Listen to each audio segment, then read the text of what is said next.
নজর রাখবো পরবর্তী সংবাদে। চিন্ময় প্রভুর গ্রেপ্তারির প্রতিবাদে আমরা দেখেছিলাম এতক্ষণ পর্যন্ত ইসকনের পক্ষ থেকে সরব বাংলাদেশ হোক বা ভারতবর্ষ হোক, তবে এবার একেবারে সাংবিধানিক ভাবে যে প্রতিবাদ উঠে আসছে তার ছবি এবার ধরা পড়লো রাজ্যের বুকে। রাজ্যের সাংসদ রাজীব ভট্টাচার্য তিনি ঘটনার প্রতিবাদ জানিয়েছেন। বাংলাদেশের চিন্ময় কৃষ্ণ দাসের গ্রেপ্তার, তার প্রতিবাদ জানিয়ে সরব প্রদেশ বিজেপির সভাপতি। অন্যদিকে সাংসদ রাজীব ভট্টাচার্য ইতিমধ্যে সরব হয়েছেন। অবিলম্বে তাকে মুক্তি দিতে মামলা প্রত্যাহারের দাবি রাজ্য সভাপতির। টেলিফোন লাইনে রয়েছেন প্রতিনিধি সম্রাট চৌধুরী। সম্রাট দা, চিন্ময় কৃষ্ণ দাসের গ্রেপ্তারি প্রসঙ্গে আমরা এতক্ষণ দেখছিলাম ধার্মিক ভাবে তার প্রতিবাদ চলছিল, এবারে একেবারে সাংগঠনিক ভাবেও তার প্রতিবাদের ঝড় উঠতে চলেছে, কি জানতে পারছো?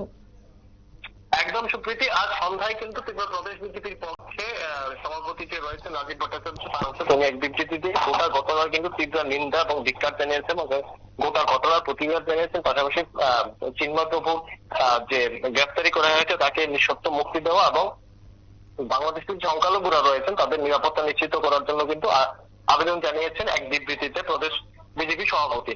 লক্ষণীয় বিষয় হচ্ছে, দেখো আজ সকালেই কিন্তু দিনের দিকেই কিন্তু আমাদের যে বিদেশ মন্ত্রক রয়েছে তার বিদেশ মন্ত্রকের তরফে কিন্তু এই প্রথমবারের মতো বাংলাদেশের যে বর্তমান পরিস্থিতি তা নিয়ে উদ্বেগ প্রকাশ করে এক বিবৃতি জারি করা হয়, যেখানে গোটা বাংলাদেশের পরিস্থিতির তীব্র সমালোচনা করা হয়।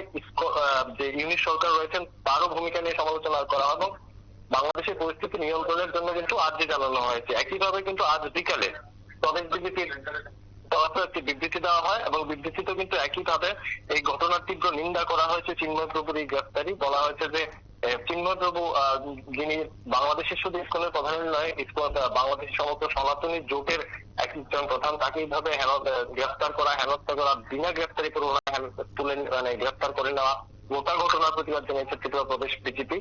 পাশাপাশি বাংলাদেশের যে সংখ্যালঘু নির্যাতন চলছে একের পর এক, বা তাদের সংখ্যালঘুদের বাড়িঘর পুড়িয়ে দেওয়া, লুটপাট, ধর্ষণ, এগুলি নিয়েও কিন্তু প্রতিবাদ জানিয়েছেন এবং এই ঘটনার নিন্দা জানানোর পাশাপাশি বাংলাদেশের যে বর্তমান পরিস্থিতি তা অবিলম্বে নিয়ন্ত্রণে আনা, সংখ্যালঘুদের নিরাপত্তা সুনিশ্চিত করা, পাশাপাশি চিন্ময় প্রভুর যে গ্রেফতারি তাকে মুক্তি দেওয়া, এই বিষয়গুলি নিয়ে কিন্তু প্রদেশ বিজেপির তরফে একটি দাবি তোলা হয়েছে।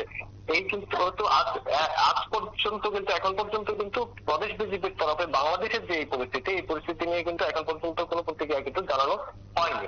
এই আজকে প্রথম ভারত সরকারের যে প্রতিক্রিয়া, তারপরেই কিন্তু প্রদেশ বিজেপির তরফে এই প্রতিক্রিয়া উঠে এসেছে। সুপ্রীতি, বেশ, ধন্যবাদ তোমায় সম্রাট দা। অর্থাৎ আজকে প্রথমবার বিজেপি দলের পক্ষ থেকে এই প্রতিক্রিয়া উঠে এসেছে এবং দলের সভাপতি তিনি কার্যত পক্ষে তীব্র প্রতিবাদ জানিয়েছেন। তবে শুধুমাত্র এই রাজ্যে বিজেপি নয়, পার্শ্ববর্তী ভাবে পশ্চিমবঙ্গের বিজেপির পক্ষ থেকে উঠে এসেছে চিন্ময় প্রভুর গ্রেপ্তারের প্রতিবাদের আওয়াজ। অর্থাৎ গোটা দেশ এবার চিন্ময় কৃষ্ণ দাসের এই যে গ্রেপ্তারি তা কোনোভাবেই মেনে নিতে পারছে না এবং তার প্রতিবাদে সরব যখন, সেই জায়গায় দিল্লি এখন কি বলে, দিল্লি মুখ কবে খুলবে সেদিকেই তাকিয়ে রয়েছে গোটা দেশ। ছোট্ট বিরতির পর ফিরছি, সঙ্গে থাকুন।